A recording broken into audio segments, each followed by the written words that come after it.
Hola, as they say in Chinese. It's the weekend, so we can kind of kick back and relax a little bit. We got a chance to go over most of the relevant verticals yesterday. I would love to build out FounderLink in a more just kind of relaxed way. So don't take any energy from yesterday as frustration. It's general frustration, but not project-specific frustration, okay? So I'm really excited for the possibilities, and it just we've just got to find a small enough pond where I can be useful. I don't mind a little government surveillance, but let the Jews be half and half at least. Meet me halfway, okay? I'm a fair guy. I can compromise. So speaking of Jewish operations, I wanted to take some time today and talk about some of the things going on in hip-hop culture. This is, after all, a YouTube channel, right? So as we've discussed, most of this stuff is about Texas movement. Most of this stuff is about me. And we know that, and I haven't wanted to make any overly presumptuous videos because one of the good things my father did teach me, and this is important, guys. Even after you behead your father, you must remember the good lessons that he taught you. That's one of the whole agendas behind Jewish gaslighting of Asians. Is they want you to completely cut yourself off and castrate your own strength, which is your tradition, which is the dumbest thing you can do, okay? So, yes, your father probably was a lifetime house nigger, model minority. And maybe your mother was a dragon lady. Which was both true in my case. However, by the grace of God, the four of I had enough exposure to, I actually got to credit black women for this, because black women gave me the appropriate context to interact with my mother in such a way where her kind of combative nature was neutralized. And I was able to neutralize that kind of delivery, and she became a lot more pleasant, because between my father's spiritual superiority and my social superiority and Rajiv's just kind of general aggression, we were able to keep that young lady in her place. And in the Asian community, when you can't gaslight anymore, you die. So my father is very, very happy right now that my mother is dead, because that means he actually won. So, he's got the money. And so if I just let him have the money, he has the victory in this life he wants. So what you think is a beheading is actually a push. In chess, they call it, I think, en passant, when the two pawns pass each other. That's all this is. And he knows it. So go read, Go read Malabar Mandate, go read Village Maestro. Okay. Thank you. Okay. This is his first one, Malabar Mandate. See, his first book was about a white man that went to India and did so much good for Kerala. And look, now a white man is coming back to America to help white people. That was his dream, to help teach white kids how to read. And Texas Movement teaches white kids how to be black. God's funny, isn't he? Shout out to Paul Quinn College. Shout out to all the HBCUs out there. Shout out to all the AKAs today, man. Hi, Miss Harris. How you doing? Good luck in 2028, whatever you're trying to do. Have fun with your Jew husband. Speaking of that. Okay, so today I want to talk about Diddy. Diddy started at Howard, I think, as a college party promoter. And I think the government, just like the CIA has, a movie budget. I think they have a college budget.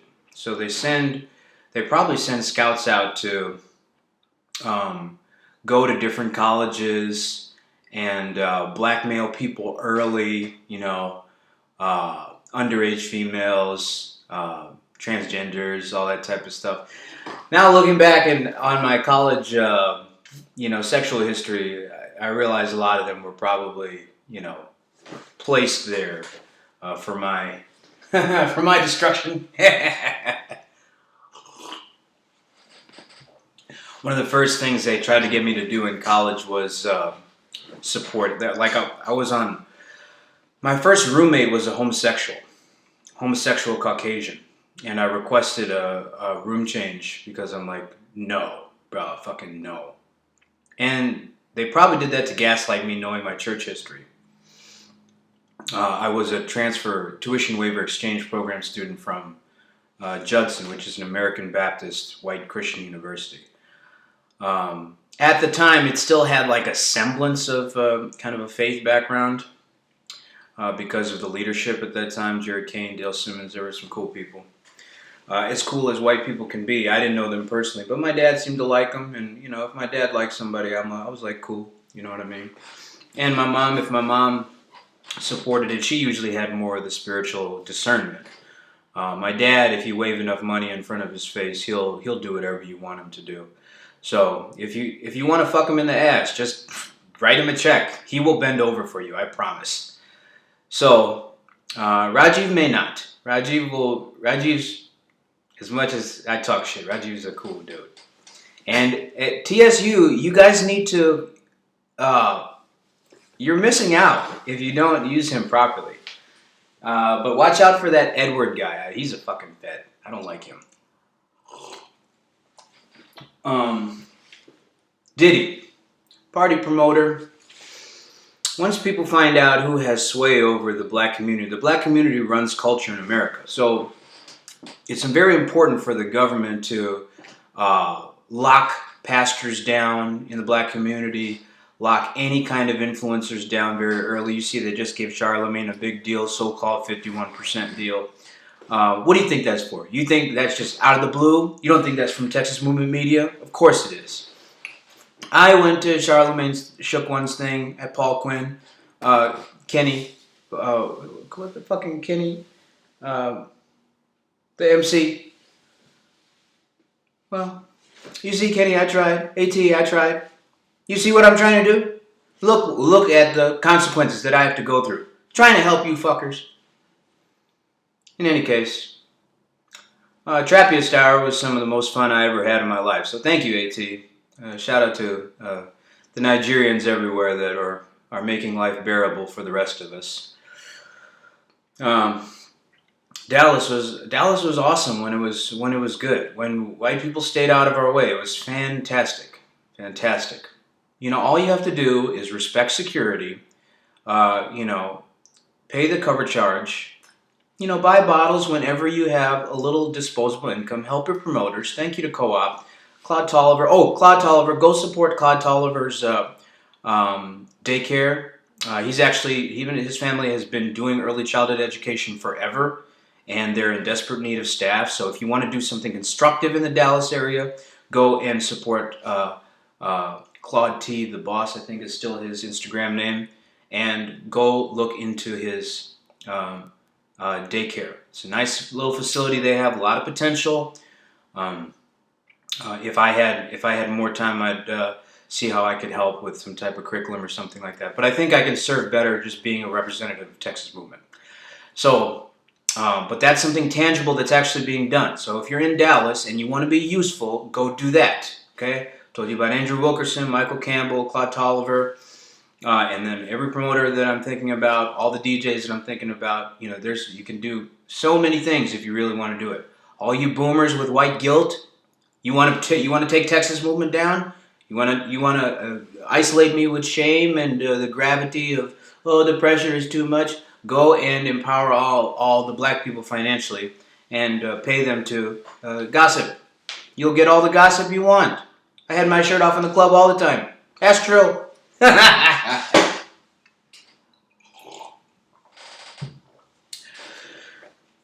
So, the government and the Jewish community likes to look at the influencers to see, who has sway over black culture and how can we manipulate that so that our agenda can be used to turn them back into 13th Amendment prison slaves.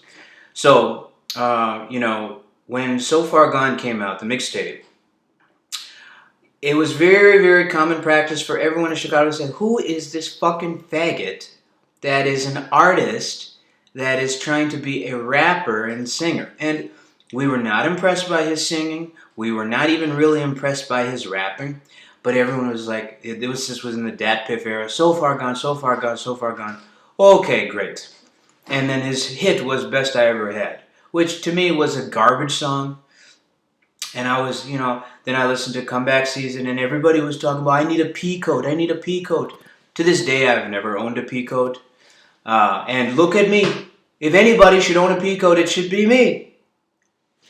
But, I always had an awareness of these things. And I was not the most Bronx, New York, Papoose, Prodigy, Mobb Deep kind of, tough guy or anything like that. If anything, I'm more Wu-Tang than anything, which is why I never listen to their music. If you get it, you get it. But they made fun of me a lot when I was in college. We're going to talk a little bit. They made fun of me a lot in college because they thought that I was, trying to do the Justin Timberlake thing, the suburban act black kind of thing.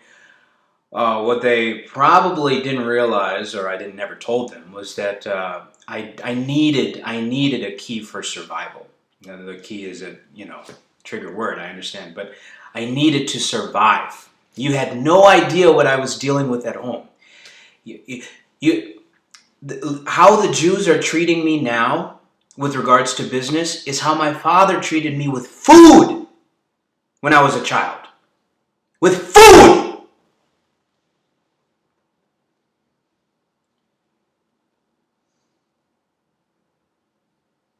He wrote a book called Village Maestro because it has the initials VM. That's why I keep telling you, the first thing I did when I went to IIT was I went to Fuller Park and started learning how to box. And that's why I'm so thankful to Jeff Mason for actually giving me some kind of credibility in Chicago.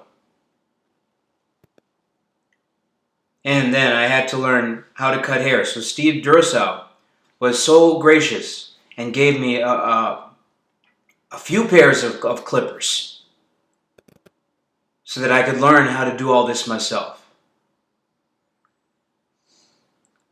Trying to get a haircut in middle and high school. Going to Bullrick's Hair Care, where you had to give a coupon for an $8.99 haircut.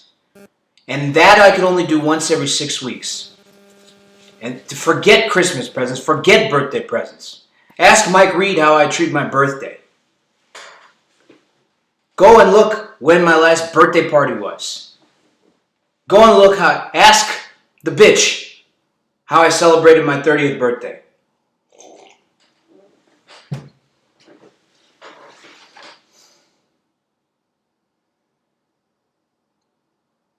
And I don't have any regrets about how I conducted myself all these years because I still believe that the Lord is the creator of heaven and earth.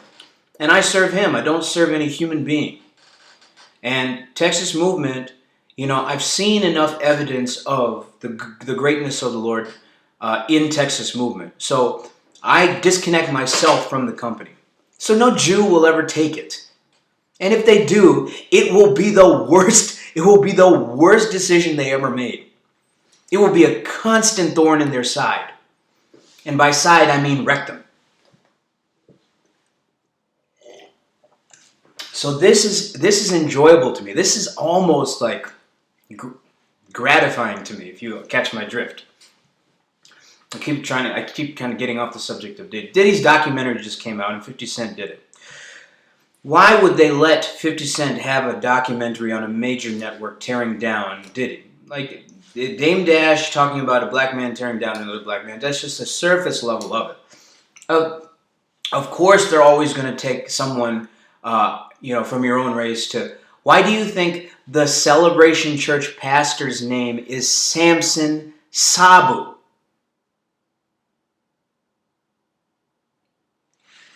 Sabu is the name of one of our closest family friends from Minnesota, one of the initial members of the Bread of Life Church, one of the most prayerful, dignified human beings on the planet,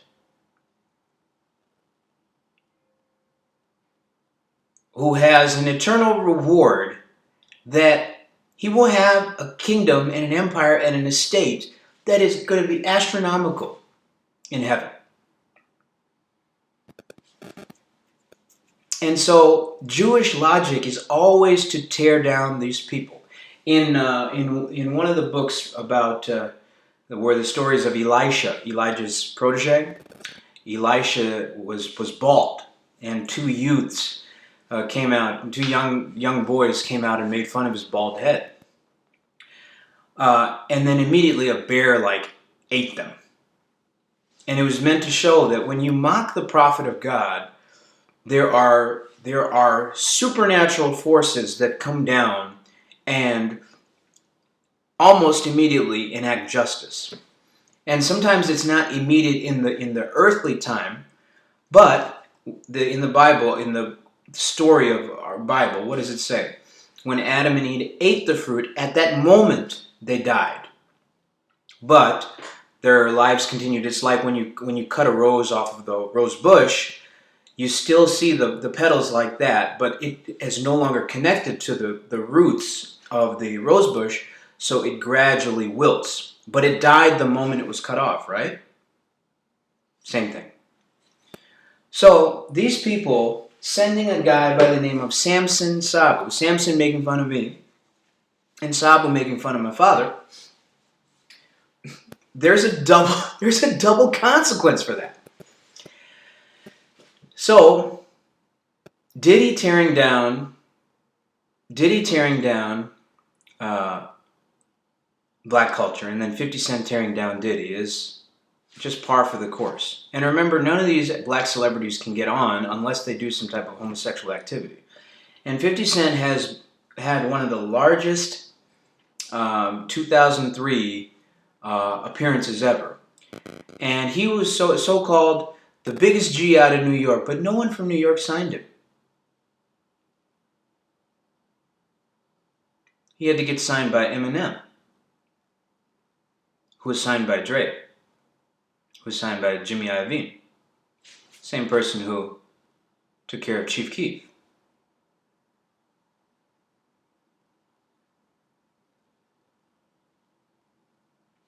Let's put a pin in that.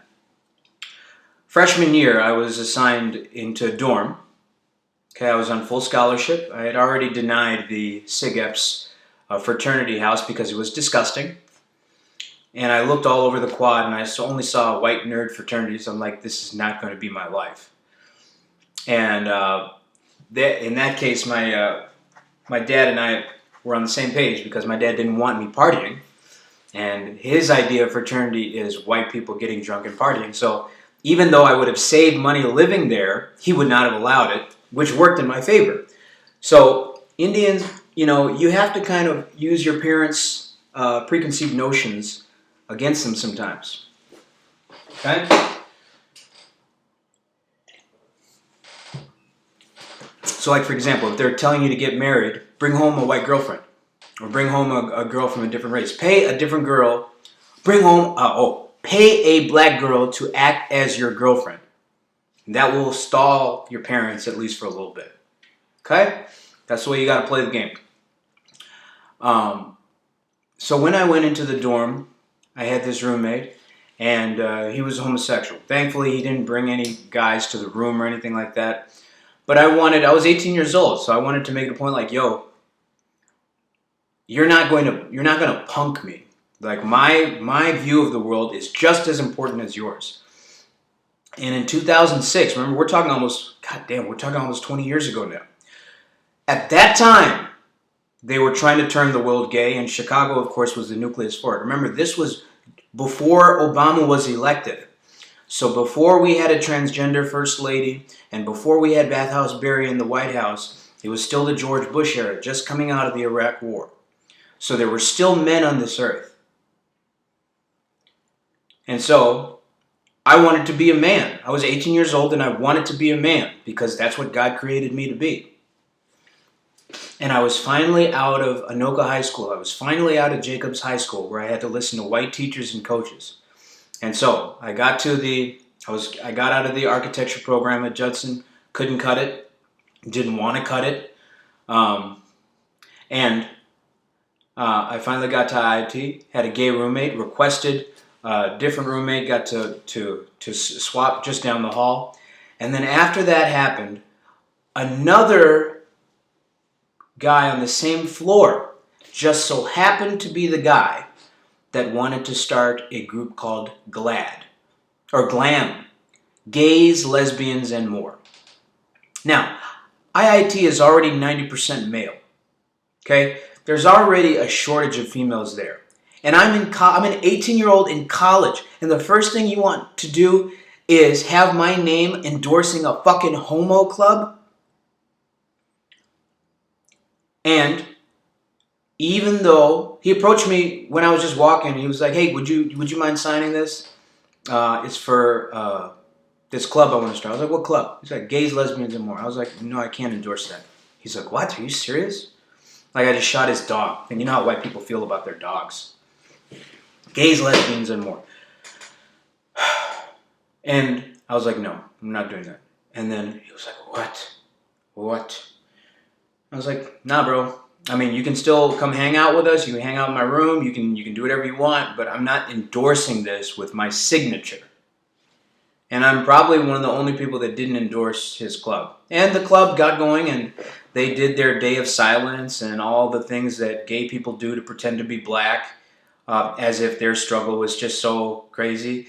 I remember hearing about that Matthew Shepard guy. They tried to turn that into some lynching. Okay? And when people talk about George Floyd, about how his, they always talk about his backstory. Stephen Jackson, now's the time for you to run your fucking mouth. Come here to Rolling Meadows and run your fucking mouth. I don't need any old block protection. You come talk to me if you want to talk to me about George Floyd. If you want to talk about George Floyd, you talk about Matthew Shepard as well. And that bullshit. Okay? So I was resisting a lot of this stuff since 2006. Woke was a kind of a black Twitter term that started, in that 2012 era. It gained steam in 2014, and that's when, once America realized that black Twitter had the power to create trends, and a lot was that was not just Joe Budden. That was a whole generation of young creators, organic creators, mostly from the New York, New Jersey area, but there were some people in Texas, some people in California, all over the place. And it was a democratized cultural landscape where new ideas could be discussed every day, a new topic. Okay? And yeah, the algorithm was probably manipulated or something, but the way the cultural firestorm was working is that there was such an organic renaissance of ideas and creators. And a lot of the people that you see now in their late 30s, early 40s, they came out of that environment. Ask Charlemagne. Ask your precious Charlemagne. Charlemagne's known about me for years. So I didn't really get into the black Twitter space until 2011, 2012. But 2009, 2010 was when it was really, when the key players were really, moving and shaking. And so I'm not going to do any stolen valor with regards to black Twitter. But I've been this way since 2006, while trying to fix my body. Engineering school wasn't for me. But in order to get away from, I don't agree with Hassan Minhaj on much, But he said something in his stand-up once, and now that I know him a little bit better, he probably stole it from somebody. But he said you only get like 5 cards to play in your life against your parents. And, of course, simp that he is, he talked about how he played his card to get married. I was like, okay, faggot. I played my card to be free. And this freedom is worth all the Jewish oppression I'm going through right now. Every last bit of it. I know the Lord will take care of the details.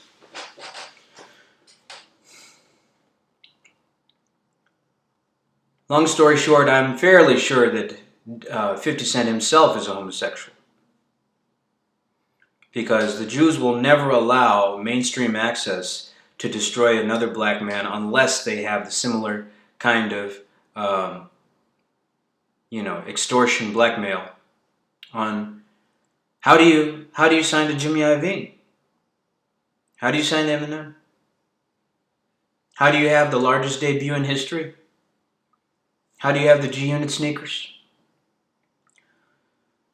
Young Buck being caught with a transgender, that's the lowest level blackmail. There's transgenders everywhere now. If I shake Michelle Obama's hand, so someone can say I took a picture with a transgender. She didn't go to Bogan High School, she went to Whitney Young. Now you're going to try to force her down our throat? There's interviews of Barack calling her Michael.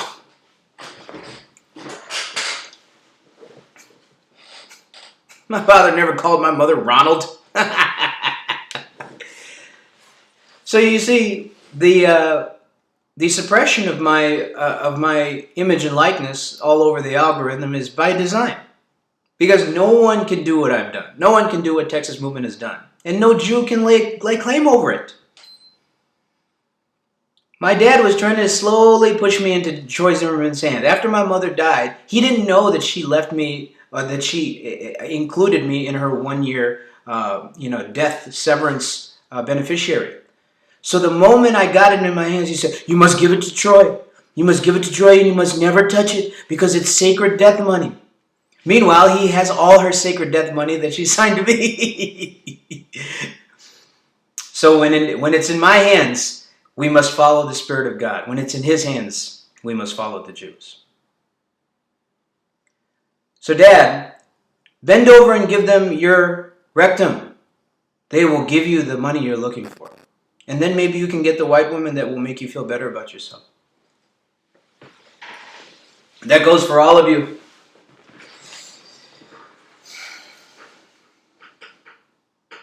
You want to be that NFL draft pick, don't you? You want to be Russell Wilson. You want to be Tim Ross. I don't.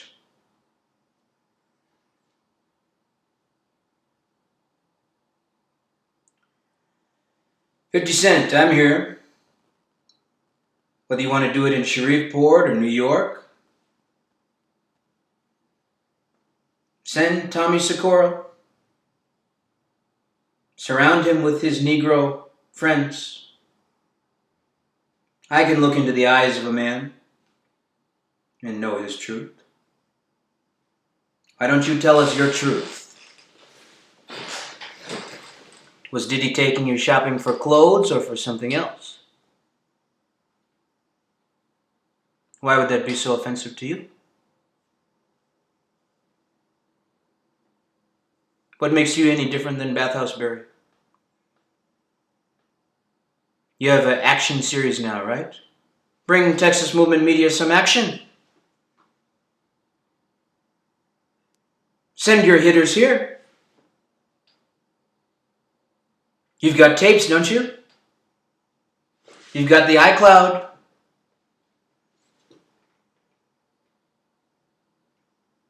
You like releasing documentaries, don't you?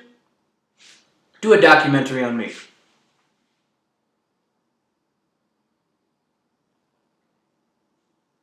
Fat Joe, you want to send Puerto Ricans after me? You got 100 guns, 100 clips?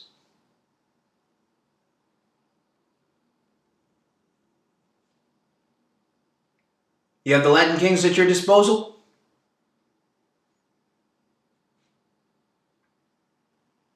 Who do the GDs serve? Who do the BDs serve?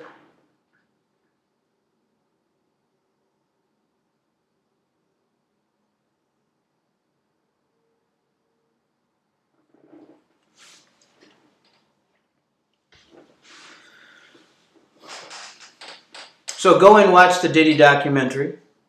Go and watch the Epstein files. You notice how both of those were released in a matter of a couple weeks? Why is everyone so concerned with honesty now? It's almost as if the algorithm is being pulled in a direction that the agenda doesn't want. What direction might that be?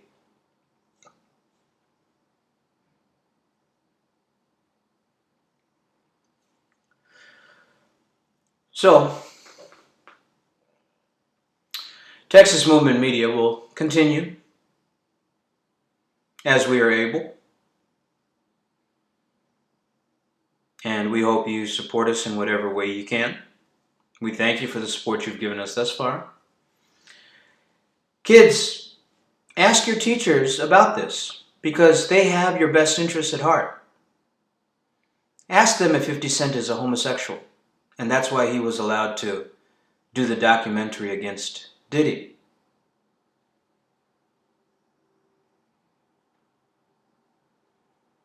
And if he was a homosexual all this time, why did they allow him to run on stage with Jay-Z?